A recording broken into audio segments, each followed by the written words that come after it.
Jerry gave a terrific introduction, and like we're thrilled you're here, and I've come to know you through some of our time together. We're thrilled that some of your board, and Carol, I meant to say it's wonderful to see you. I'm sorry George isn't with you, but Carol and George Bauer, you might remember, won our annual dinner, our annual leadership award a couple of years ago.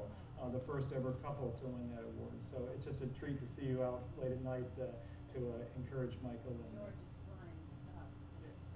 so he's flying south, whereas you just went south. Yeah, thanks for that clarification. So, and I often affectionately refer, and I hope not to embarrass you, to Carol as my adopted mother. So it's just great to have you here, Mom, and if I mess up, you can tell me later, right? All right. Michael, thanks for coming, and Sandy for being here as well. And so tell us how you got into journalism. Was that something always, it's a hard field to get into, isn't it? Yeah. You know, I went to college to play soccer. There was academics too, as I recall. I went to play soccer at the University of Wisconsin campus in Green Bay. The best part of that whole experience was that's where I met Sandy, and we came out of there together. But on a lark, I had a roommate who worked for the school paper, and told me I should come along and do that, so I did, and I just sort of fell in love with the idea of writing and of journalism. I like that work. I think journalists play, despite all the criticism people have of the media, play such an incredibly vital role to a free society, and when done well, it is one of the foundations of a free society, and I was glad to be a part of that. So as you can see, our tagline underneath Greenwich Leadership Forum is faith and ethics in the workplace. So in your workplace as a journalist, did you ever run into any ethical situations, whether as someone said this is off the record or you can't cite me, yet wow, it was so important what they told you, you needed it to break open the story for the greater good. Did any quandaries you bumped into, or as you watched some of the old salts in front of you that you learned from that you could think about? I think you face those things all the time. The question is, what do you do with them? Right. And you know, I certainly wasn't perfect in any of that, but I don't really look back at any major failures on my part, I don't think, in that. But you face them all the time. People sharing information, sharing either you know, orally or sending you documents or whatnot, where did they come from, and that sort of thing. So yeah, you walk a fine line. There's this fine line. Journalists, you know, the reason people get into it, they have sort of an altruistic heart, actually, believe it or not, and they want to right wrongs. That's why journalists go into journalism. They want to right wrongs, and they don't always do that, but sometimes they do. If you want an example of that, go see the movie Spotlight about the Boston Globe reporting on the Catholic scandals and how they broke that open, and that's the best of the heart of journalism, I think. And what wrong did you want to right? Did you have a motivation or a driver? I don't know that I guess maybe when I started, some might be civil rights or others, whatever it could be. Yeah. No, I think my particular area of interest was in international affairs. That's how I ended up in Latin America, running into projects being run to help support people. And what I wanted to bring was bring to light the realities and issues of people who live in much different circumstances than we do, and see, in some sense, be a champion for their cause. And so I think about that and the work that I did as a journalist doing that, and I think about what I'm doing now, it's not a whole lot different, really.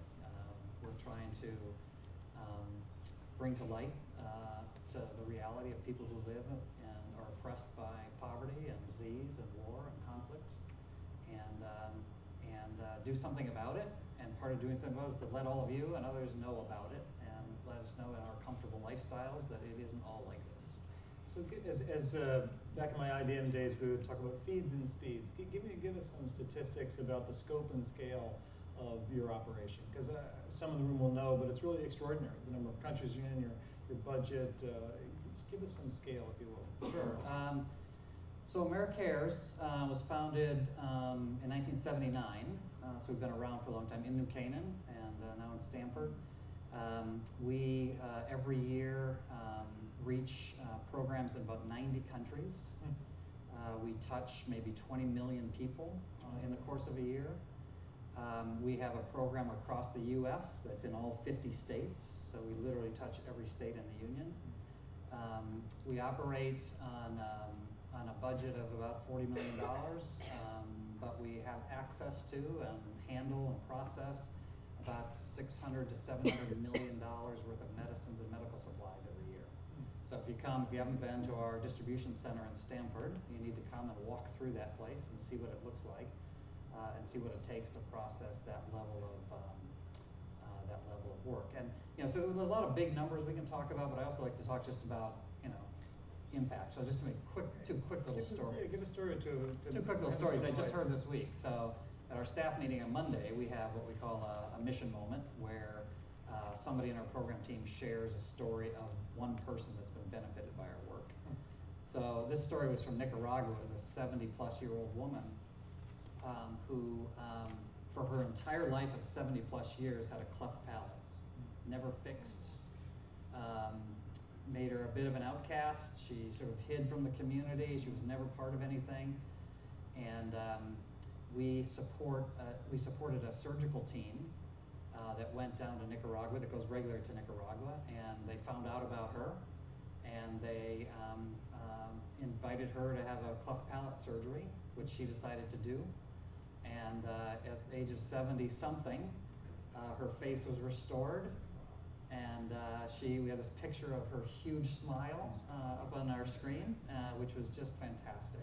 So here's one person through our work who, after 70 years of suffering, has been redeemed in some sense. So, and then that reminds me, it reminds me of the Chuck maybe can't, but which is the parable that the story of Jesus heals the hemorrhaging woman who had been hemorrhaging for her whole life and always a social outcast, right? Mm-hmm. And She then touches his robe. she touches his robe, and just the mere power of his presence and touching him, her bleeding, her hemorrhaging ceases. Today we could probably medically determine what that illness might have been, but I just sort of got goosebumps when you said that they touched the robe of AmeriCares. Right.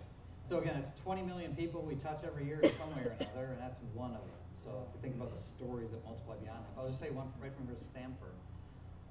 We operate 4 free clinics in Fairfield County: Stamford, Norwalk, Bridgeport, and Danbury, where we treat patients who lack insurance. And these typically are the working poor, who don't qualify for Medicaid, who don't get health insurance with their employers, who the exchanges are too expensive, and they just can't get it. And so we have a lot of patients that come through. We had a 36-year-old man from Stamford who works in an auto body shop. He's an hourly wage earner. If he's not healthy, he's not at work. If he's not at work, he's not getting paid. It's not the kind of job where you get sick time and all of that. So he has to be on the job. 36 years old, he had lifelong, pretty severe asthma, never treated. And that asthma led to, last Christmas season, led to pneumonia, and he was in the hospital. So now he's a charity case in the hospital, which the hospital doesn't get reimbursed for. And he gets cured of pneumonia. As he's leaving the hospital, they say, you know what, you should go to the AmeriCares free clinic in Stamford, because they can give you ongoing care for your asthma. And so he comes to our clinic.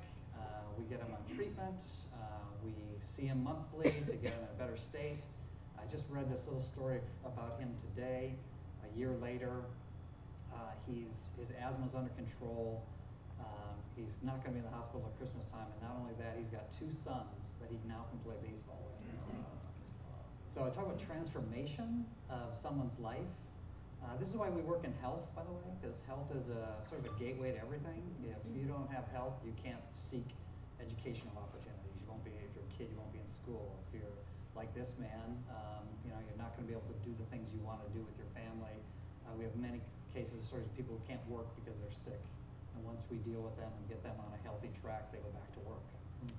So health is a gateway, and it's our commitment to reach out to that 20 million people, whether they're in Stamford or Nepal or Nicaragua or wherever. You say that, I just had at Princeton visiting my class earlier this week, a woman from IBM, one of their chief accessibility officer. And Google, IBM, a couple of the large companies have now a chief accessibility officer, essentially looking at how can you build into technology, future technology, things to help people with disabilities and accessibility challenges to use that technology, because the future is all about access to technology. And And she almost said the same words you did. She would use, say, accessibility or access is the gateway to jobs. And by way of analogy, health is, of course, often a part of someone's disability. So it's really interesting to say that. Right. So you know, as we've come to know each other a little bit over the past 2 years since you and Sandy moved here, you've always struck me as a buoyant, upbeat kind of person. Yet I think of journalists as hard-nosed, cynical, cigarette smoking, whiskey swilling, and yet you look like such a nice guy. So what do you do with that cynical bone that somewhere you must have? Because everyone's trying to like spin a story, right? So fess up. Tell us a bit about what do you do with it? Yeah. I don't know. I have an optimistic view of life, so that's helpful, right? But I guess maybe what makes people cynical is a desire to see change, but the inability to make it happen, right? So you get frustrated, and then you get cynical, and you don't see change happening. And I think through my life, I've seen change happen, whether it's in, you know, my own personal story in my family, going from this terrible breaking moment of losing a mother to this redemptive thing of putting a new family back together. That's change and transformation. Whether it's you know, people I've seen around the world who are in you know, terrible straits, poverty, disease, whatever, and see them overcome that and make a change. You can't fix all the problems of the world, but I've seen enough positive motion, enough transformation, and enough things getting better that I have an optimistic view that things can in fact get better when we do the kinds of work that's necessary. And I guess that keeps me buoyant. And even back in the journalism days, I kind of felt that same way, that we could actually bring light to dark things. We could actually raise issues that needed to be exposed. We could actually change things, and rather than focusing on the things that you can't or that you try and they don't, focus on the things that do. Yeah. And does your faith play a role in that optimism, or that you use the word redemption? If it's not too personal, do you mind sharing how that fits into your DNA as a leader? Yeah, well, I think certainly I have a sort of an ultimate hope that comes out of my Christian faith, and so I know how, as you said, I know how the story is going to end, and so I know that path, and it's difficult in the midst of really understanding that to become too dismayed about everything. So I can look at all of the problems in the world today, and believe me, I have traveled enough around the world to 50 countries and seen the worst of the worst. You must have seen some ugly, sad things. And you can walk out of that thinking this is hopeless. And I've taken people to some of those places and had a few of them walk out going, this is hopeless. But you see the things that change. I remember when Sandy and I one time were in Kenya visiting a little Methodist church that was running a program for HIV-infected women and their kids. I remember this, and actually we had our kids with us on this trip.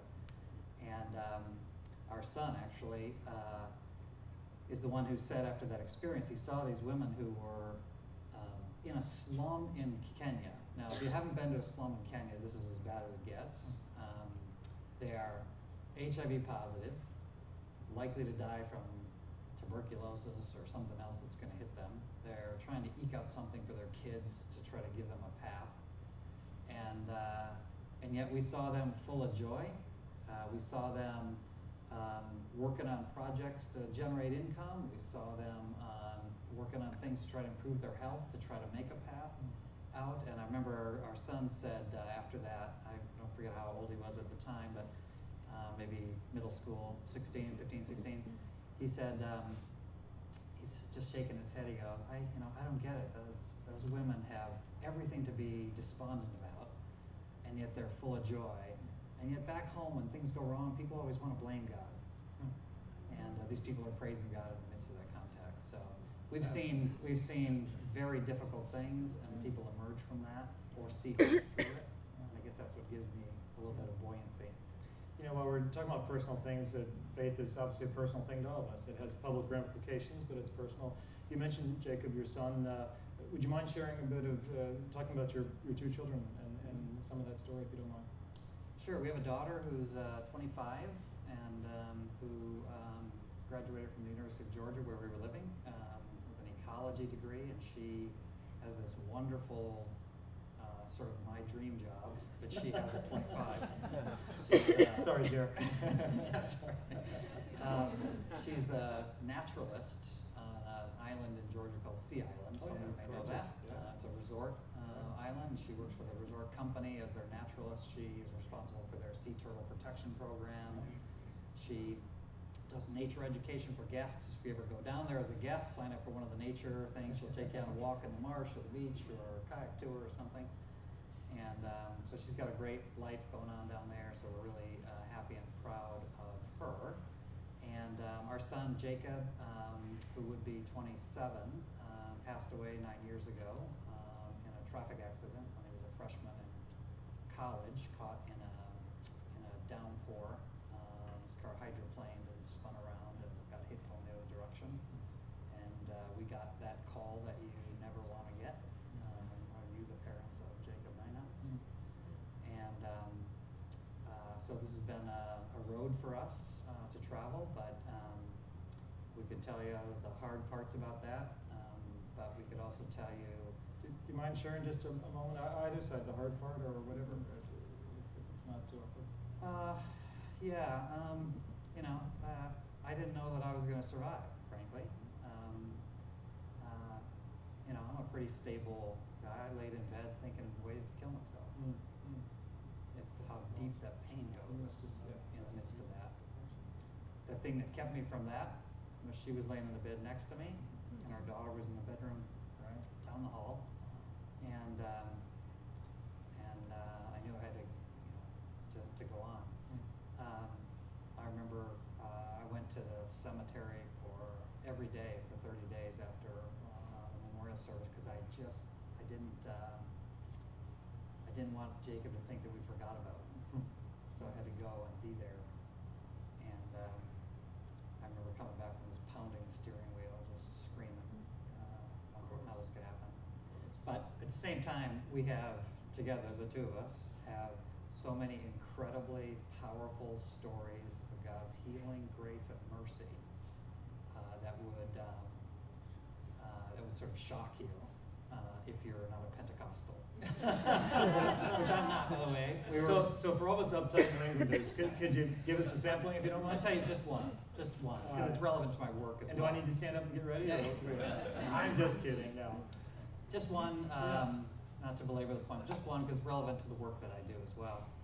So one of my strategies for coping with this loss was I wrote letters to Jacob, like 100 days straight after his memorial service, and then I didn't for a while, and then I did another 100 days. So I've got about 200 letters that I've written to Jacob. One of them, and it was a nightly thing. I would not go to sleep until I wrote this letter to Jacob. It was sort of under the theme of, I have so much to share with my son that I can't share. So I just heard this voice one time say, tell him anyway. Tell him anyway. So I told him through letters. So one time I was in Uganda, northern Uganda, and with my previous organization, we had a big project up there that did a whole bunch of different things, including we rebuilt about 9 clinics in this area where the Lord's Resistance Army, this terrible rebel group that kidnapped child soldiers and all of that, were, and they had been pushed out, and the people were sort of reclaiming their land back, and we were helping to rebuild the health infrastructure there. And one of the clinics was built there, and I was going to be there for the opening of it, so they put a plaque on the clinic that has my name on it. It's the only building anywhere that has my name on it. It's the only clinic in Uganda. I actually have a picture of it in my office in Stamford. If you're ever there, I'll show it to you. Watch out, my students may want to take your name off it. As long as you're not Woodrow Wilson yourself. I'm just kidding, just kidding. I should be safe. So that night I was writing Jacob a letter. I was telling him where I was and what I was doing. I was telling him how proud I was of my staff and the work that we were doing there. And I wrote to him, I said, I wonder whether you're proud of me. I said, this is one of the great losses I've suffered is I'll never get to hear my son say, Dad, I'm proud of you. I wrote, I think for a parent that's probably one of the things we hope, we're not going to hear that when you're teenagers. He was 18 when he died. But maybe when they come back around at some point, they'll say that. And that I'd lost that. I would never hear that from my son. And that was my letter that night. So about 2 weeks later, I'm home, and we get a call from one of our son's dearest friends, a girl, not a girlfriend, just a dear friend, who they would have deep, long conversations together. And she calls just in tears and sort of frantic and says, I have to come talk to you, I have to come talk to you. So she came over to talk to us, and she had had a dream that night before. And she had just been really missing Jacob, and in this dream, Jacob came to her in this sort of interesting way, and she said it was so real. She said, I hugged him, I could feel him, I could smell him. And they had this great conversation. She was able to just tell him everything. And then Jacob it was his time to leave, but he said, before I go, I need you to deliver these messages. And he had a message for his best friend, Bobby. He had a message for our daughter, Raleigh. He had a message for Sandy, and he had a message for me. And every message was like spot on for something they were dealing with. And the message for me was, tell my dad I'm proud of him. Now, this girl knew nothing about the fact that I wrote letters to Jacob. This is a very private, personal thing. She knew nothing about my trip to Uganda and my thoughts about it. I'd never expressed anything like it. She knew nothing about it. In that dream, if it was a dream, Jacob could have said anything. Tell my dad I'm okay. Tell my dad things are fine. Tell my dad he's going to be okay. But he said the exact words on the letters that I wrote to him. I actually put. I'm a journalist, right? I put headlines. Every letter had it. You get to pick your own I got copy. my own That's headline. a good deal. And my headline for that letter, literally, and I have this letter, says, "Are you proud of me?" Question mark. And so he says to her, "Tell my dad I'm proud of him." Now, you tell if you want to call that a coincidence, you go ahead and do that if you want to. But this is one example of many of God breaking in a redemptive, graceful, merciful way to help the two of us walk this very bad road to the place that we are mostly healthy, that we are together. That we can see hope. Well, I just am indebted to you, as we all are, for sharing that deep space. And I also appreciate that you acknowledge the pain and some of those early thoughts you had and anger.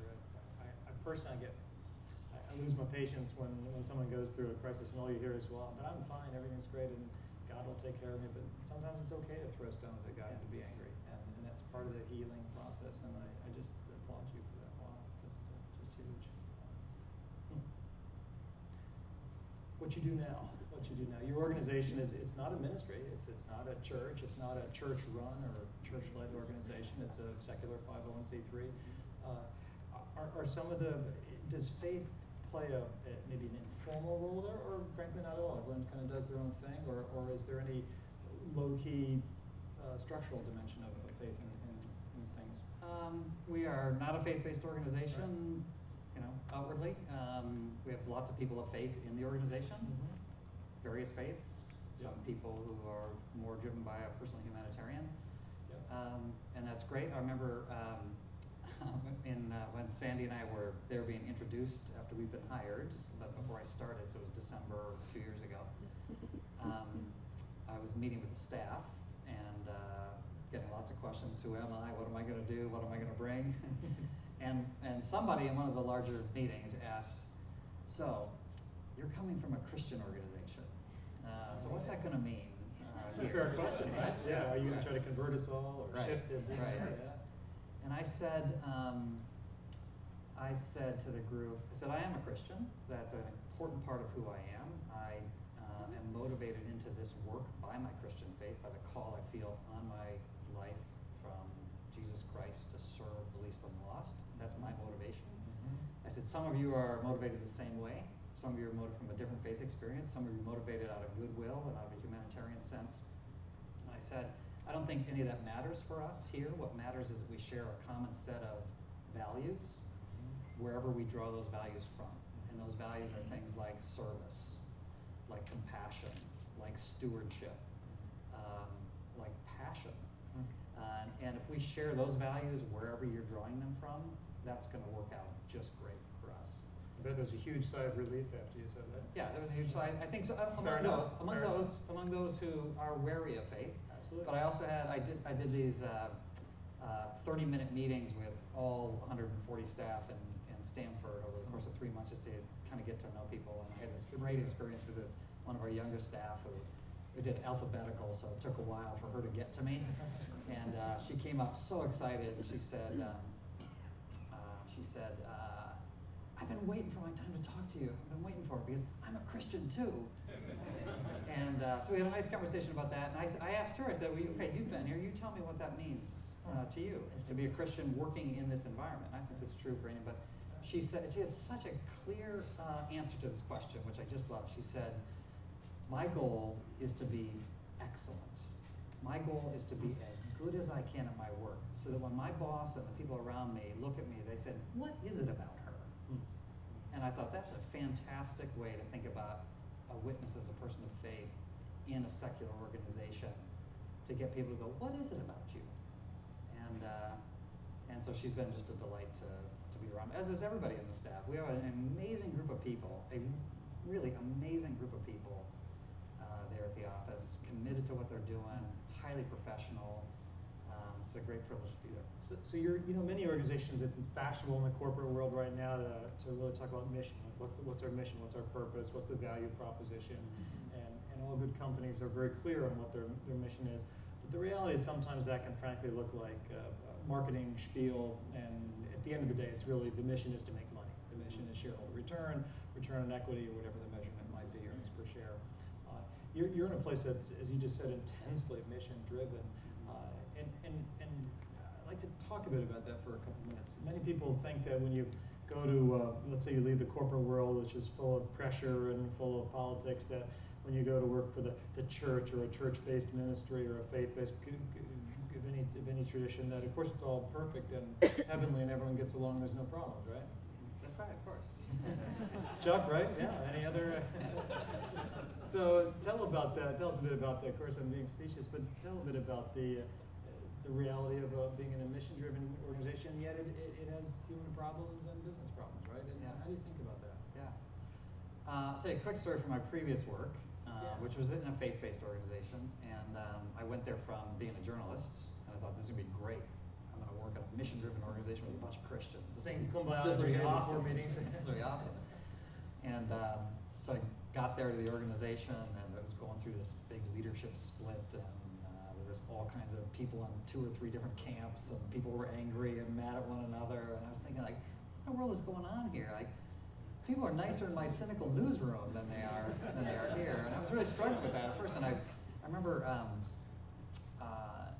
we had a man in our church there who was a doctor who'd done a lot of for long-term mission work at mission hospitals overseas. And so he was asking, how's it going? How's it going at the place? I was telling him, like, I don't know, man, I'm sort of dismayed by this whole thing. I thought everybody would get along, and I was telling him what was going on. And he just laughed and laughed. He said, you should see what it's like in the mission field. I think Chuck and Ingrid could probably share some of that too. And, but we're people. And I would say, take that into an AmeriCares context. I just said we have an incredible staff. We have an incredible staff, highly professional, passionate. Sometimes I think the passion for mission can even get in the way of relationships sometimes because you're so passionate. What's that look like? Give an example. Well, I'll give you an example. So I've made some changes since I've been there. Sure. New CEO coming in, seeing I had the privilege of being a CEO, walking in an organization that didn't need to be fixed. It was in great shape, moving in the right direction, just needed to accelerate and take advantage of opportunities and potential that I hadn't yet taken advantage of. And I think at the prior Christian organization, the charity that you're in, wasn't there a situation where someone, maybe the facts wrong, but they were bound and determined to want to do something that really was not self-sustaining, and you had to pull the plug on that, even though it was a fine project. It was actually robbing the rest of the organization from its mission. Well, that's happened and that's multiple places, I'm sure. Certainly happened in the previous organization, and it's happened since I've been there at AmeriCares. We've shifted some priorities as we've brought a little more discipline into making sure that we do things that have funding behind them, and we don't overspend ourselves and get ourselves into financial. I have an MBA as well, so I think sort of like, from the business perspective, it's a nonprofit, it's a charity, it's a mission, but it's a business. I run a global business, and it has to be run with business principles, and we have to pay for what we do. And I like to tell the staff, I sort of draw these 3 circles. The only place we get to do work is where there's a need in a community, where we have the capacity to meet that need, and when there's donors interested in funding that need. And in those places, and a a lot of organizations, nonprofits, mission-driven because they got good hearts, get in trouble because there's a community need and we have capacity to do it, and let's just do it. And I mentioned this to you the other night in a faith-based, in a Christian context. I've heard this before from people that who sort of operate without that third circle of donor interest. This idea that if it's God's will, it's God's bill. In other words, if we feel called by God to do it, we should just go do it because God will pay for it. And I've seen a lot of organizations get in deep trouble doing that. So in this one instance I had here at AmeriCares already, trying to bring this discipline, we had this beautiful little child nutrition project in Ghana that served these people, these children in the orphanages, and it was just great. And it was multi-year, but for the last 2 or 3 years before I got there wasn't any funding for it. So they were just taking money out of other parts to try to make it work. And because these are kids and they need nutrition. And I'm saying if we keep doing that, if we try to meet every need, if we try to meet needs that we don't meet this 3 circles that I'm talking about, we're just going to drive ourselves into financial difficulty doing that. And this is the risk in the kind of work we do, because every need feels like it needs to be met, and we should meet it, because how could you let them go without help? So I'm sitting with across my table in my office from the woman who runs this particular program, and she's not happy about the fact that we're going to have to close down this program. I'm not happy about it either, but we have to be disciplined about how we approach these things. And she threatened, she said, okay, but I'm going to run down to my desk, and I'm going to get pictures of those kids, and I'm going to bring them right back to the table, and then you tell me. I said, no, do not do that, because my soft heart will give in. Right now I got to play the businessman. So those are some of the tough choices we made. Another tough choice in the space of ethics that this group tries to think about. A lot of ethics is straightforward and easy. It's just having the courage and guts to do the right thing. But sometimes ethics is in the gray zone where something might be wrong, and yet it's do the ends justify the means? There might be a noble goal behind it. Say in some of the countries you work in, corruption is rife, absolutely rife, and so you have a plane full of materials of critically needed medicines, and the only way they're going to get off the tarmac or get through customs is if someone gets some bribe. And of course you don't want to do that for 101 reasons.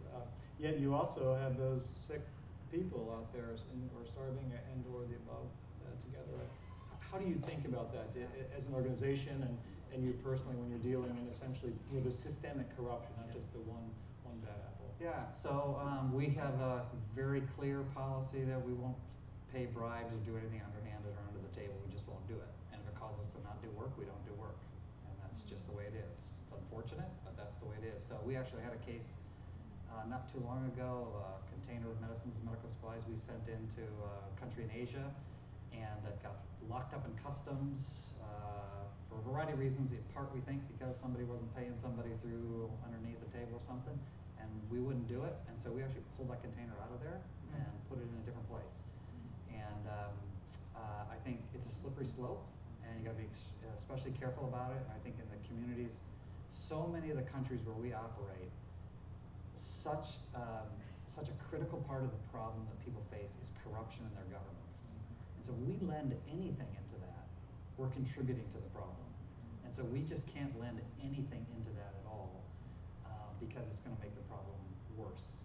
So we have very high standards. The governments are usually the distribution channel too, aren't they? No, not for us. Oh, interesting. No, we work with private, primarily, with private local hospitals, charitable hospitals, clinics, health centers, charitable organizations. Oh, that's huge. A lot of them turn out to be faith-based organizations, because if you want to work with the most neglected populations, you're typically going to work with a mission hospital or faith-based, because they're the ones that have reached out to the most neglected. So we've got incredible partners, hospitals, clinics, local nonprofits in these countries that we work with.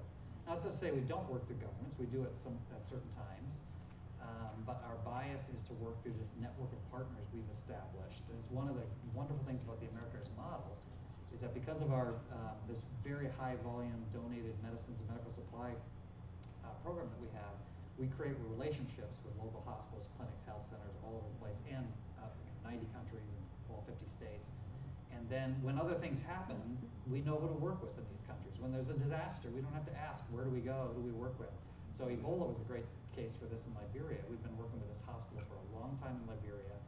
They called us and said, oh, we've got these cases of Ebola we've never had before. We need protective stuff. can you get us some?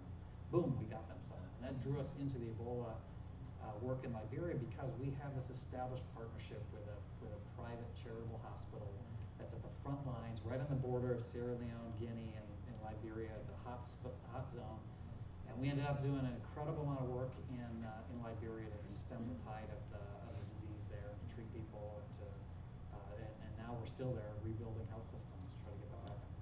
Wow, that's true. In a minute, I want to open up just for, we've got time for a few questions if some people have a question for Michael, but I want to ask you one last one before we open to everybody. If you think of the, you talked earlier about a journalist story that you were just really proud of when your time in Nicaragua, trying to right or wrong. Is there a particular thing that you've seen so far, obviously not that you did, but that the organization has did, that you're just particularly proud of? Mm-hmm. Well, I'm just go back to Liberia for a moment. Sure. I mean, there's a million of these I could pick out, but I'm just going to pick this one. We actually feature, if any of you attended our fundraising benefit. In the hangar? In the hangar. Yep. Been there back in October, we showed a video of this person. I'll just tell you about her. Her name is Martha Lane from Liberia. I met her when I was there in February. She, in the Ebola crisis, she lost her husband, her eldest son, who had just graduated from high school. This felt really close to me. Her parents, and a whole bunch of other people around her. She also contracted Ebola. She somehow survived through it and through the treatment process and came out the other end. But now just picture yourself being Martha Lane. You've survived it. Your husband, your son, your parents, others around you are all gone. And like, how do you even like walk? I mean, I lost my son. I could hardly walk. So how does she make it through this? So by the time I met her in February, the Ebola crisis was sort of in the wane at that point. We had hired her and trained her to be a counselor for Ebola patients and their families. So she had emerged from this and now was a servant of others going through this same kind of trauma. And she was on fire. She was full of life. She was full of purpose. She was full of just a desire to serve her community. She was rebuilding her life with her daughter who was left in the little store that they had, and then counseling patients at the Ebola treatment unit that we worked in the communities around it. Because there were a lot of people there that were in her circumstance. Sure. Maybe the Ebola cases were way down, but there are people left, survivors and others. And so she's one of those people. It's like, I mean, if you want a story of like redemption, of somebody coming out of the fire, somebody miraculously making it out and making a contribution back. And I looked at her and I thought, for whatever problems I have, if I can't make a contribution to my community, when she can do that for herself and her community. So Martha Lane, she's probably the one that sticks in my head. That's terrific. Thank you. Let me open up to who might, I've got 100 more that I could ask, but yeah, please, why don't you start us off? Great. I grew up in Greenwich myself, and I'm the son of a 50-year journalist, okay, so I Good. have a very good perspective on life. But I just wonder, they talk about the value of a MidWestern sensibilities as the underpinnings of a journalistic career. And I just wonder if you could reflect on that for a second. And then the other question I have is, have you ever in your journalistic career had a head-on collision with the publisher's view of the world? So just to recap, if you didn't hear, a man who's a son of a 50-year journalist, have you ever had a conflict with the publishing side or the publishers where a story you want to do? And secondly, is there something about MidWestern sensibilities that make one a good journalist? So I'll go there first. I don't know how many of you listen to Garrison Keillor, Prairie Home Companion, International Public Radio. He's from Minnesota, tells these great stories, spins these great stories of Lake Wobegon. And so he's a Minnesota champion and talk about the Midwestern sensibilities. He says Minnesota, maybe broadly more the Midwest, but Minnesota is the center of niceness in America. So maybe that's where my boy, it's part of my culture, part of my heritage. But I don't know. I'm not sure about that. I think there's a lot of, Midwest is the heart of the country, and I think we're sort of centered there. And there's something about the way we grew up and how we see the world that's maybe sort of in the middle and literally in the mainstream. So maybe that gives us a perspective on the world. You know, I wasn't asked a question about China. I think there's also closer touch to agriculture still. There's, and something about the farming and agricultural life, even if you're adjacent but not on it, there's a reminder of rhythms and something bigger going on. Yeah. So I can tell you this just quick story, sorry, tangential, but it's funny. When I first got to AmeriCares, and my head of our fundraising department, who's a wonderful guy from California, who now is on the East Coast. California, West Coast, East Coast. So we're talking about a particular donor, and I'm asking that I'm going to meet, and I say, what else do you know about their philanthropy? What else are they engaged in? And he says, I know they support that hospital out in the middle. I said, you're talking about the Mayo Clinic in Minnesota? Yeah, that one. Out there in the middle? I love it, yeah. But to your other question, I don't really remember button heads with the publisher much in the work that I did. I know that happens all the time, and it chases people away from journalism sometimes, the real crusaders who maybe can't get it because of the business interests of a newspaper, and that's one of the, or television, whatever it is, that's one of the caps, I think, on the ability of journalists to really crusade against rights, against things that are wrong. Yeah, please. Mercy Corps, World Vision, Care.org. Elaborate, what's the circle? Yeah, he's talking about the ecosystem of various major philanthropic organizations, Mercy Corps and others, if you don't mind. Yeah, sure. So we are in that same ecosystem. In fact, just last week I was at a meeting of annual retreat of CEOs of these very organizations. So like the head of Mercy Corps and I were there talking about their work and our work and where do we intersect. And I know the head of World Vision, I've known him for years. Save the Children, which is just down the road in Fairfield. Carolyn Miles I know well. So these are people in, these are my peers in the industry. These are organizations in the industry. I say we both collaborate and compete. So how do we compete? We compete for some of the same dollars. So somebody who's interested in serving people in desperate situations around the world have choices to make. They know Mercy Corps, they know World Vision, they know CARE, they know AmeriCares, they have choices to make there. So we compete with getting our message across about why we're a good choice for that and a good investment. But we're also very collaborative. We work together in many different ways. It starts with knowing them all and being part of that group and encouraging our staffs to work together. One of our biggest efforts after the Nepal earthquake was with Save the Children. Save the Children was already present in Nepal and had a big network through there across the whole country. It's one of their priority countries. And we needed a distribution network to get medicines and supplies to clinics and hospitals across the country. So we rode their network across. We brought them something they didn't have. They had the network in that country that we didn't have, and we worked really great together. So I think it's both, competition and collaboration both. That's terrific. How about this side, Patrick? I just wanted to share something. I went through the death of my father and went into deep despair like everybody else. And there was my minister in London who gave me a formula which helped greatly, and I shared it with others and helped them too. It says the depth of the pain you feel for the loss is in direct inverse proportion to the amount of love you have. And it's the love you should hold on to because that's what this whole life is. Thank you. You never lose that. Yeah, thank you for that. Thanks, I Patrick. completely agree with you. Very special, very special. So, yeah, sorry, I got blinded by the light here.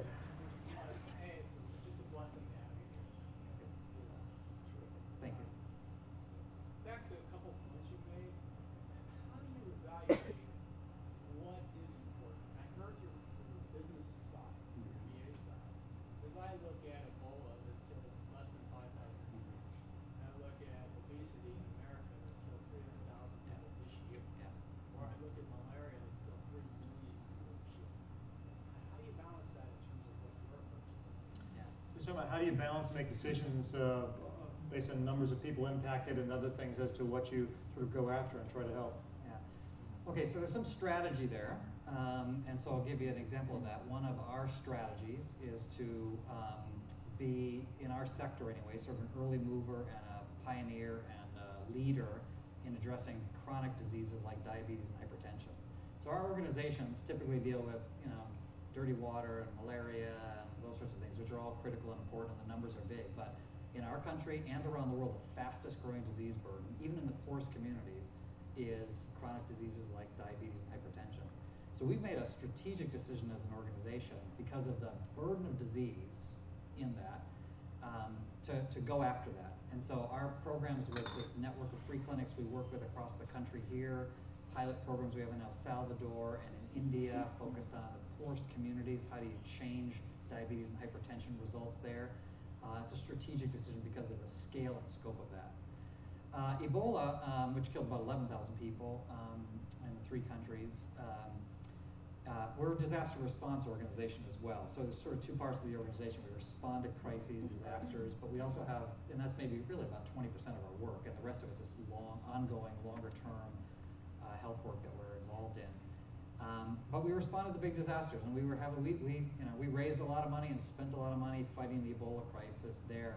This is one of those places where I'm going to say there's the intersection of the 3 things. It's a lot easier to raise money for Ebola, for the Nepal earthquake, for other things, than it is for diabetes and hypertension and U.S. patients in the safety net clinics that we serve. That's just a hard reality, and that's the public. That's not us. So some of it's strategy. We choose what to do. Some of it is getting those 3 circles right. What will people fund? And obviously we try to push people to fund the things we think are critically important.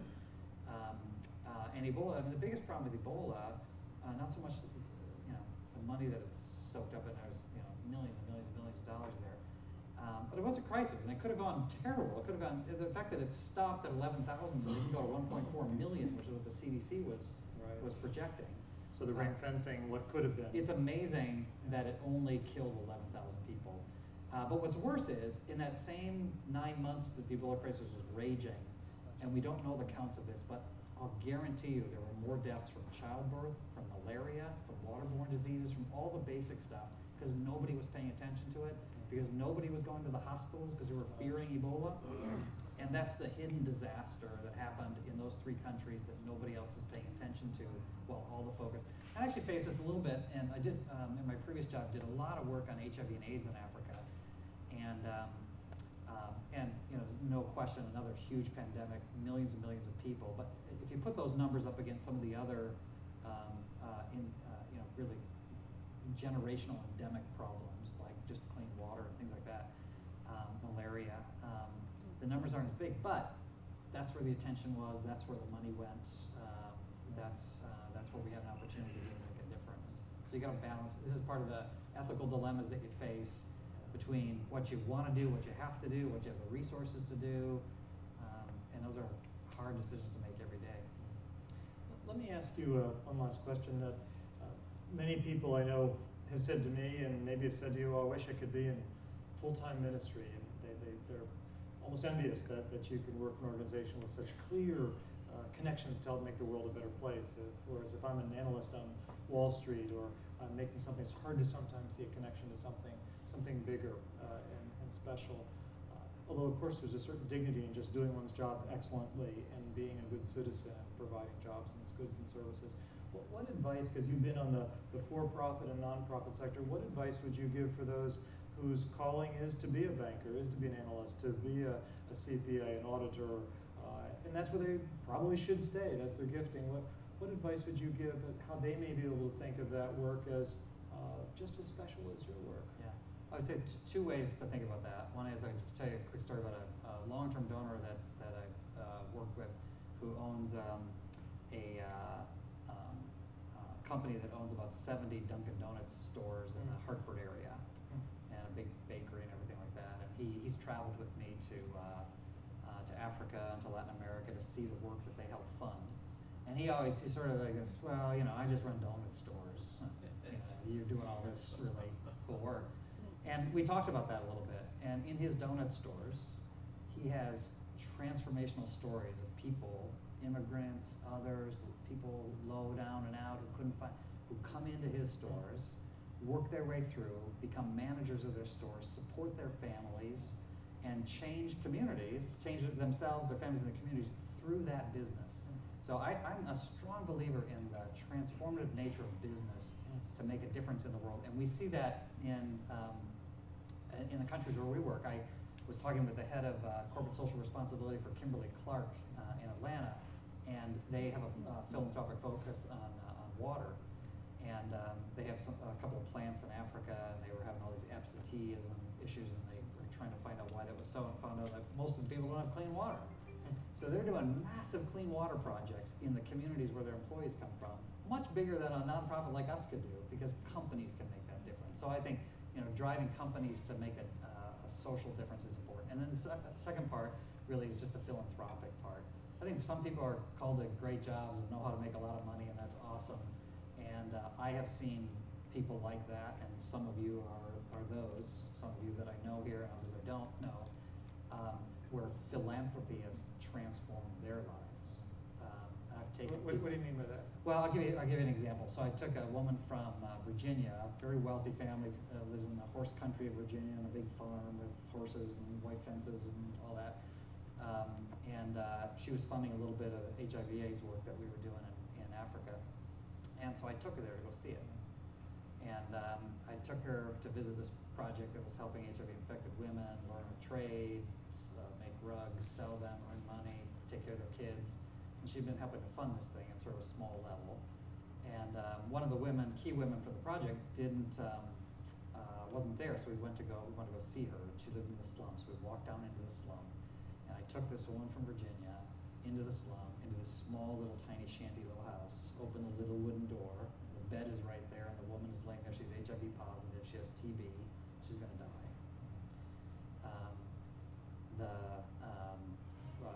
The donor I had goes in, sits down, and there was only enough room for her to be in there, so the door's shut, and they're in there talking.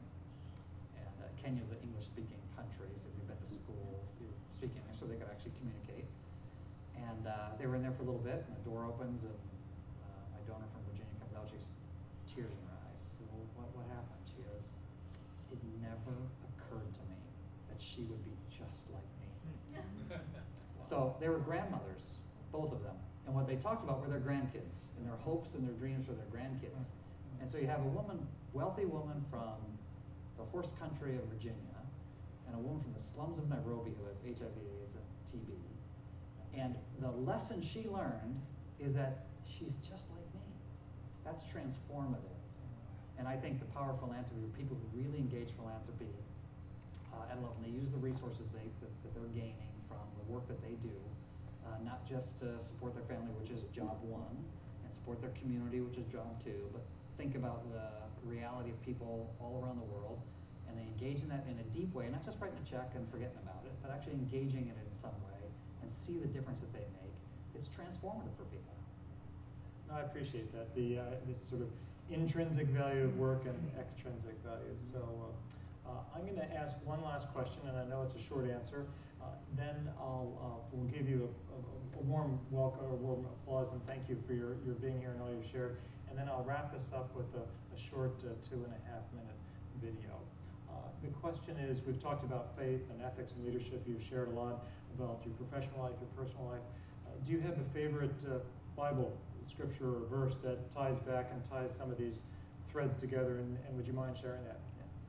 Sandy and I have a favorite verse, Psalm 46:11, which is in a big frame on the wall in our apartment, and in another little frame on our bookshelf. It says, "The Lord Almighty is with us. The God of Jacob is our fortress." And that's our son's name. And so we believe that the Lord Almighty is with us, and the God of Jacob, who now knows the Father well, is our fortress. Well, thank you. And if I could be so bold, I think Jacob's friend was right, and we all can share in saying we're proud of you. We're proud of you. How about a word of thanks?